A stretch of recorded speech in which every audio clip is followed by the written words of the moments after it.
Hello students, तो कैसे हैं आप सब। मैं गौरव अस्थाना एक बार फिर हाजिर हूँ आप सबके सामने आपके अपने ही चैनल ज्ञान द ग्रेट में।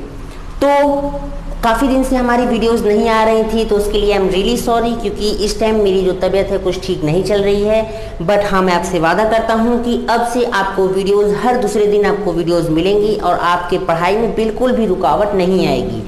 तो ठीक है, ज़्यादा टाइम ना वेस्ट करते हुए आज हम अपने टॉपिक के बारे में जान लेते हैं कि आज का हमारा टॉपिक क्या है। तो जैसे हमको यहाँ पर देखने को मिल रहा है, हमने यहाँ पर लिखा है प्लांट्स हार्मोन।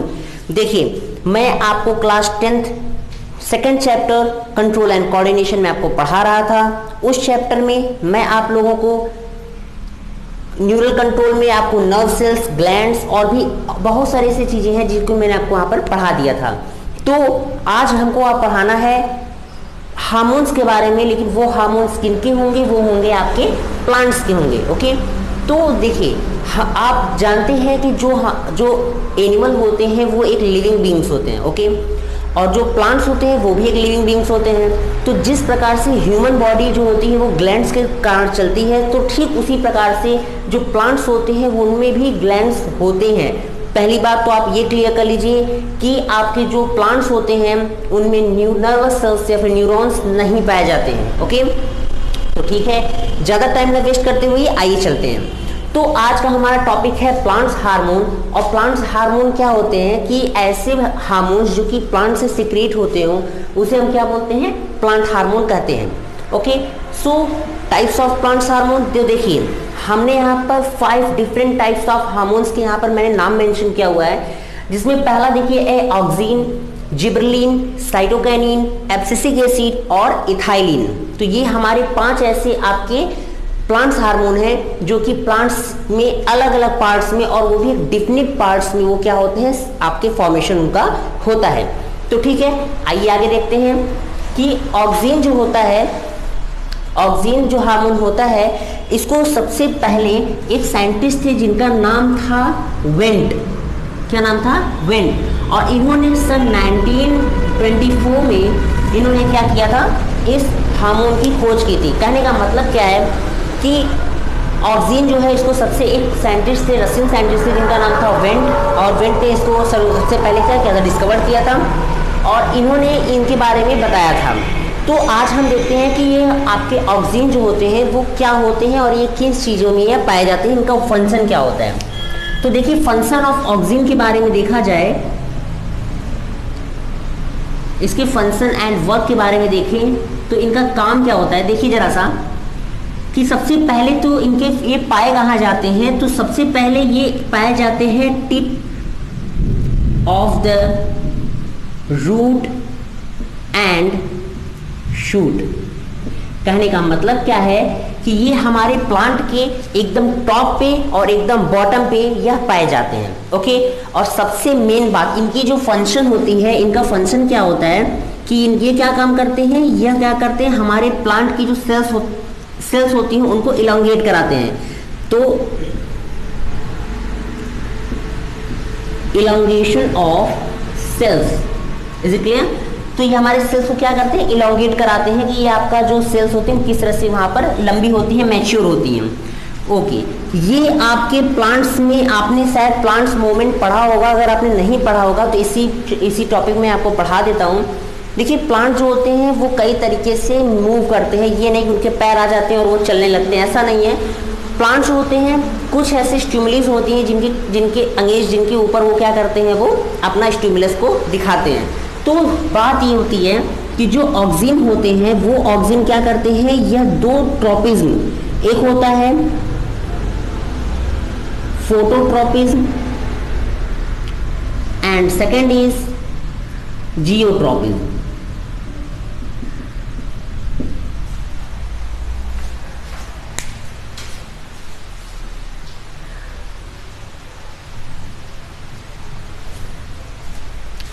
तो बात करते हैं जियोट्रोपिज्म की और फोटोट्रोपिज्म की। तो देखिए, बहुत ही इजी सा टॉपिक है, बस आप समझिए केवल कि फोटो मीन्स क्या होता है, लाइट। क्या होता है, photo means light and tropic means क्या होता है, एक तरह से मैं इसको समझ लूँ कि मोशन।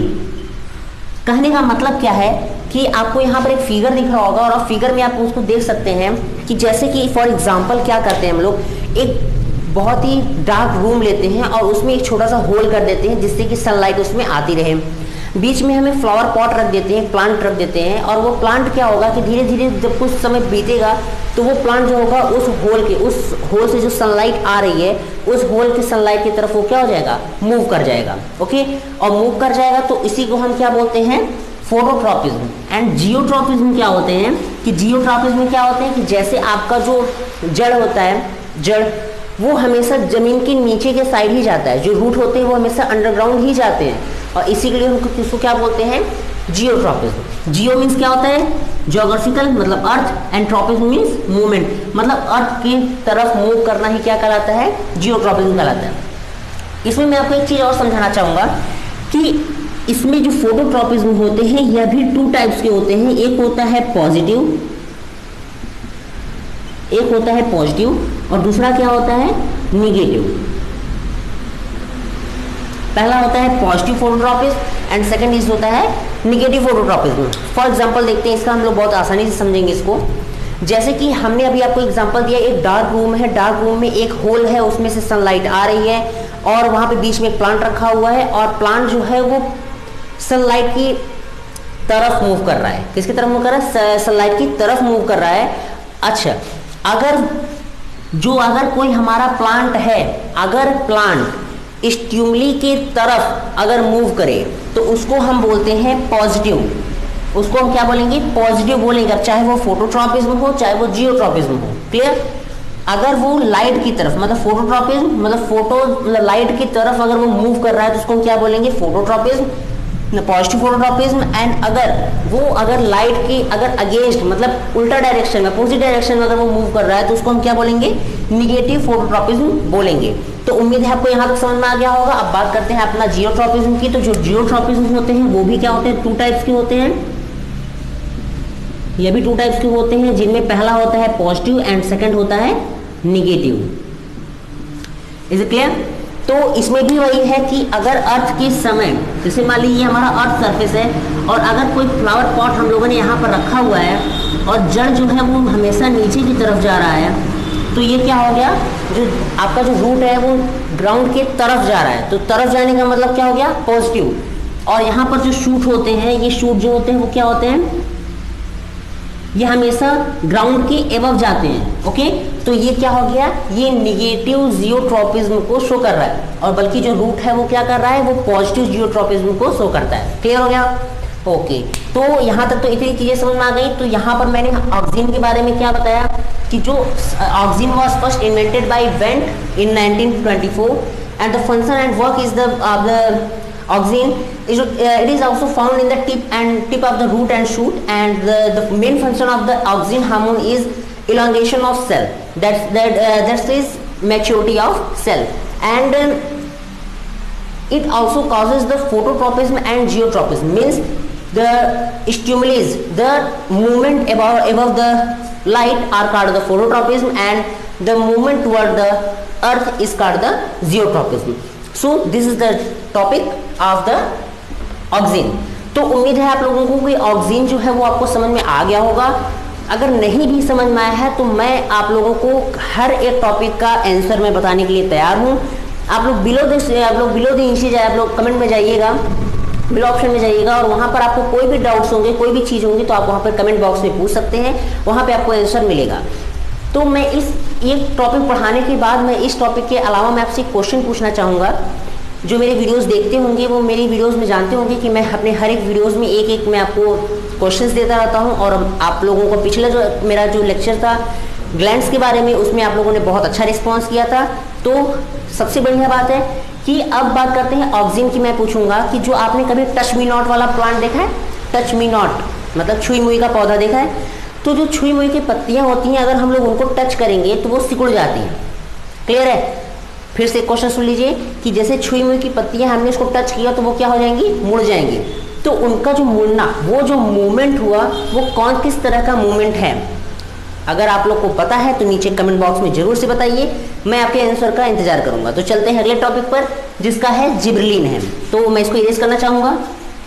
उम्मीद है कि आपको इतना टॉपिक आपको समझ में आ गया होगा।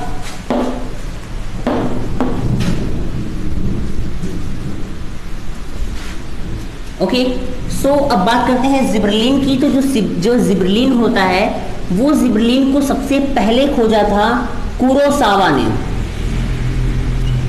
कुरोसावा एक जापानीज साइंटिस्ट थे, उन्होंने इसको सबसे पहले एक चावल के खेत में, धान के खेत में उसको क्या किया था, इन्वेंट किया था। तो बात करते हैं जिबरलिन की। तो जिबरलिन का काम क्या होता है, तो एक चीज़ आप लोग और समझिएगा, मैं ऑक्सीजन में एक चीज़ आपको बताना चाहूँगा, दोनों को मैं कंपैरेटिवली मैं बताऊँगा कि जो आपका ऑक्सीजन होता है, जैसे मान लीजिए कि फॉर एग्जांपल ये मैंने एक बहुत ही प्यारा सा सूट बना दिया, ठीक है, यहाँ पे बना दिया, और इसमें जो आपका ये जो पोर्शन है मतलब एपिकल पोर्शन है, मतलब सबसे टॉप वाला पोर्शन जो है आपका ऑक्सीजन इसी में पाया जाता है, ऑक्सीजन इसमें पाया जाता है। ओके, अब ये ऑक्सीजन जो होता है ये क्या करता है, सेल इलॉन्गेशन का काम करता है, मतलब ये सेल को लंबा करता है। तो यहाँ पर जो इसका जो टिप पोर्शन होता है ये धीरे धीरे क्या होगा, इलॉन्गेट होगा, मतलब बड़ा होगा। तो आपका जो ऑक्सीजन है वो क्या करता है, आपके टिप पोर्शन को वो मतलब बड़ा करता है।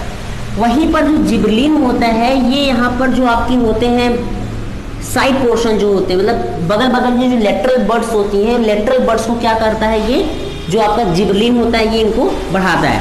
ओके, तो बहुत ही छोटा, बहुत ही अच्छा सा एग्जांपल मैं आपको दूंगा। जैसे कि कोई माली होता है, वो क्या काम करता है कि जैसे वो अपनी झाड़ियों की और जिन चीज़ों उनके टिप को पोर्शन वो काट देता है, जिससे कि उनका जो लोअर पोर्शन होता है, जो आपके बेंच की जो लोअर पोर्शन होती है वो और भी डेंस हो सके। ओके, तो यहाँ पर जिबरलिन के बारे में मैंने आपको बता दिया। साथ ही साथ जिबरलिन जो होता है ये भी हमारे सेल मतलब प्लांट सेल के इलॉन्गेशन के लिए रिस्पॉन्सिबल होता है। ओके, तो यहाँ पर मैंने जिबरलिन के बारे में बताया। जिबरलिन जो होता है इसका एक बहुत ही इंपॉर्टेंट फंक्शन ये होता है कि ये आपके जो ऐसे डॉर्मेशी जो होती है, मतलब आपके जो पौधे होते हैं कि उनके जो फल और पत्तियाँ जो होती हैं जो बहुत ही जल्दी गिर जाती हैं, उनको वो क्या करता है, उनको वो रोकता है। ओके, सो अब बात करते हैं अपना अगला जो कि है साइटोकाइनेंस के बारे में। तो देखिए सबसे इजी बात इसकी दो जो बहुत ही इंपॉर्टेंट चीज़ है जो कि आपसे पूछी जाती हैं साइटोकाइनेंस के बारे में। तो साइटोकाइनेंस में होता क्या है कि साइटोकाइनिन जो होता है सबसे पहली बात वो कभी भी अकेले वो वर्क नहीं करता है। साइटोकाइनिन जो होता है वो हमेशा ऑक्सीजन के साथ मिला होता है। कहने मतलब क्या है कि जब भी वो फंक्शन करेगा तो वो ऑक्सीजन के साथ ही मिलकर वो फंक्शन करेगा। और साथ ही साथ इसका जो मेन फंक्शन होता है वो होता है सेल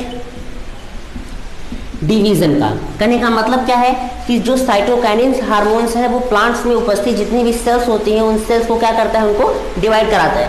अगर सेल डिवाइड करी और ये आपका ऑक्सीजन जो है वो सेल को इलॉन्गेशन कराया तो जाहिर सी बात है कि आपका जो प्लांट है उसमें ग्रोथ होगा।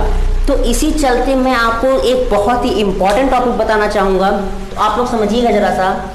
यहाँ मैंने 5 हार्मोन्स के नाम लिखे हुए हैं। ओके, यहाँ मैंने 5 हार्मोन्स के नाम लिखे हुए हैं। इन 5 हार्मोन्स में ये जो 3 हार्मोन हैं, ये 3 इनको हम बोलते हैं growth hormone, plant growth hormone. मतलब ये तीनों जो हार्मोन्स हैं ये क्या काम करते हैं, ये प्लांट्स के ग्रोथ को रिस्पॉन्सिबल करती हैं, मतलब प्लांट की ग्रोथ को करती हैं। और साथ ही साथ ये जो 2 हार्मोन हैं ये प्लांट की ग्रोथ को रोकती हैं, इसलिए इसको हम बोलते हैं ग्रोथ इनहिबिटर हार्मोन। क्या बोलते हैं, ग्रोथ इनहिबिटर हार्मोन बोलते हैं। और इसका कहने का मतलब ये होता है कि ग्रोथ इनहिबिटर हार्मोन जो होते हैं वो क्या काम करते हैं, इसके आपके यहाँ पे जो आपकी ग्रोथ हार्मोन है इनको सप्रेस करते हैं, मतलब इनको दबाते हैं। और इन दोनों के बैलेंस से हमारा जो प्लांट है वो ना तो ज़्यादा बड़ा हो जाता है ना तो ज़्यादा छोटा रहता है। तो उम्मीद है कि इतना चीज़ आपको समझ में आ गया होगा। तो मैंने आप लोगों को प्लांट्स हार्मोन में ऑक्सीन, जिबरलिन एंड साइटोकाइनिन मैंने आपको समझा दिया है। ओके, तो इसके बाद अब बात करते हैं एब्सिसिक और एथाइलिन के बारे में। तो एब्सिसिक एंड एथाइलिन जो होते हैं इनको हम लोगों ने पहले ही जान लिया कि हम लोग क्या होते हैं कि ये ग्रोथ इनहिबिटर हार्मोन होते हैं, मतलब ये हमेशा ग्रोथ को क्या करते हैं, इनहिबिट करते हैं। ओके, सो अब देखते हैं एब्सिसिक एसिड। एब्सिसिक एसिड जो होते हैं यह एक तरह के जो हमारे पॉल्यूटेंट्स होते हैं, ये पॉल्यूटेंट से फॉर्म होते हैं। और साथ ही साथ ये हमारे जो सीड ऑफ डॉर्मेसी होती हैं, ठीक है, सीड डॉर्मेसी इनको ये कम कर देते हैं, मतलब इनको उसकी सीड डॉर्मेसी को कम कर देता है। अब आप लोग सोचेंगे सर सीड डॉर्मेसी क्या होती है, मतलब जैसे कि आप कोई बीज लिए और उसको आप लोगों ने रख लिया, ओके, तो कुछ समय बाद अगर हम उसको अपनी ज़मीन में अगर हम बो देंगे तो वो क्या होगा, एक अच्छे तरीके से वो ग्रो करने लगेगा, बराबर ना। तो यहाँ पर एब्सिसिक एसिड क्या होता है कि उसके जो आपके स्टैग्नेंट जो स्ट्रक्चर होते हैं, स्टैग्नेंट जो स्टेज होता है उसको क्या कर देते हैं, वो बढ़ा देते हैं, ठीक। जिससे होता क्या है कि आपकी जो बीज होती हैं वो जल्दी ख़राब नहीं होती हैं और आपका जो प्लांट है वो चलता रहता है। उसी तरीके से जो एथाइलिन होती है, इसका मेन फंक्शन होता है राइपेन ऑफ फूड। आप लोगों ने कभी कभी गौर किया होगा कि कुछ ऐसे फल होते हैं जो पूरी तरीके से ग्रोथ नहीं करते, लेकिन फिर भी वो क्या होते हैं, वो पूरी तरीके से पक जाते हैं, राइप कर जाते हैं। तो होता क्या है कि वो किस हार्मोन के कारण होता है, वो होता है एथाइलिन हार्मोन के कारण, ओके। तो यहाँ पर मैंने आपको प्लांट मूवमेंट भी मैंने आपको समझा दिया, जिसमें आपको ट्रॉपिक में आपको फोटोट्रॉपिज्म एंड जियोट्रॉपिज्म मैंने आपको समझा दिया। देखिए ट्रॉपिज्म जो होते हैं कई तरह के होते हैं, जैसे हाइड्रोट्रॉपिज्म होते हैं, फोटोट्रॉपिज्म, जियोट्रॉपिज्म, कीमोट्रॉपिज्म। तो ये ट्रॉपिज्म कहने का मतलब क्या हुआ कि ट्रॉपिज्म मतलब होता है मूवमेंट, मतलब किसी चीज़ का मूवमेंट, और वहीं पर उसके पहले का जो वर्ड है, जो हमारा प्रीफिक्स लग रहा है, वो डिसाइड कर रहा है कि वो मूवमेंट किस तरह से किसके लिए हो रहा है, ओके। तो ठीक है, देखिए जैसे कि मैंने आपको यहाँ पर मैं आपको समझाना चाहूँगा, मैं यहाँ पर पहले नाम लिख लूँ, फोटोट्रॉपिज्म, सेकेंड इज जियोट्रॉपिज्म, और कीमोट्रॉपिज्म, ओके। और कोई होते हैं, बहुत सारे होते हैं, बट अभी फिलहाल इतना समझ लीजिए, मैं फॉर एग्जांपल के लिए मैं आपको समझा रहा हूँ। जैसे यहाँ पे फोटो है, फोटो मीन्स क्या होता है, लाइट होता है। जियो मीन्स क्या होता है, अर्थ, मतलब ज्योग्राफिकल मतलब अर्थ। कीमो मीन्स होता है केमिकल। हाइड्रो क्या होते हैं, हाइड्रो मतलब हाइड्रो मीन्स क्या होता है, वाटर। मतलब फोटो मतलब लाइट के प्रति, अर्थ, केमिकल एंड वाटर, मतलब इन सब के कारण जो कि मूवमेंट होता है उसे ही हम क्या बोलते हैं, ट्रॉपिज्म बोलते हैं, ओके। और अगर जो ट्रॉपिज्म होते हैं वो टू टाइप्स के होते हैं, एक पॉजिटिव होते हैं, एक नेगेटिव। अगर प्लांट्स का मूवमेंट अगर आपके स्टिमुलस की तरफ हुआ तो पॉजिटिव, अगर उसके अगेंस्ट हुआ तो नेगेटिव। तो स्टूडेंट्स, तो आज आप लोगों का ये जो आपका सेकंड चैप्टर है न्यूरल कंट्रोल एंड कोऑर्डिनेशन, तो ये चैप्टर आपका ख़त्म हो चुका है। इसमें बस केवल एक टॉपिक बचा हुआ है जिसका नाम है ह्यूमन ब्रेन। तो ह्यूमन ब्रेन मैं आप लोगों को कल शाम को आपको एक वीडियो मिल जाएगी इस ह्यूमन ब्रेन की, और कल हम लोग इस चैप्टर को ख़त्म कर देंगे। आप लोग अपनी नोट्स साथ ही साथ लिखते चलिएगा। कोई भी डाउट्स होंगे तो आप कमेंट बॉक्स में उसको जरूर से पूछिएगा। चैनल को लाइक, सब्सक्राइब और साथ ही साथ अपने फ्रेंड्स को शेयर जरूर कीजिएगा। और दूसरी बात, मैं आप लोगों को इस पैंडेमिक कंडीशंस में मैं आपको पूरा सहयोग दे रहा हूँ कि आप लोग अच्छे से पढ़ाई करें। और साथ ही साथ अगर आप लोग कोरोना के बारे में अगर और भी डिटेल में जानना चाहते हैं, इसकी पूरी लाइफ साइकिल के बारे में जानना चाहते हैं कि इसके बारे में ये कहाँ से आया, क्या हुआ, कैसे वर्क करता है, कैसे इन्फेक्ट करता है, इनके क्योर और बाकी सब जो चीज़ें हैं, अगर आपको जानना है तो आप लोग मुझे कमेंट बॉक्स में सिर्फ कोरोना वायरस लिख के बताइएगा। मैं अपनी अगली वीडियोस उसके ऊपर ज़रूर बनाऊंगा। फिलहाल आप लोग अपने पढ़ाई पे बहुत ही ध्यान दीजिए, क्योंकि जो आपका जो बोर्ड एग्ज़ाम्स होंगे वो आपके लगभग मेनली अगर मान लिया जाए तो 1 महीने बाद ही होंगे, बट हाँ होंगे ज़रूर।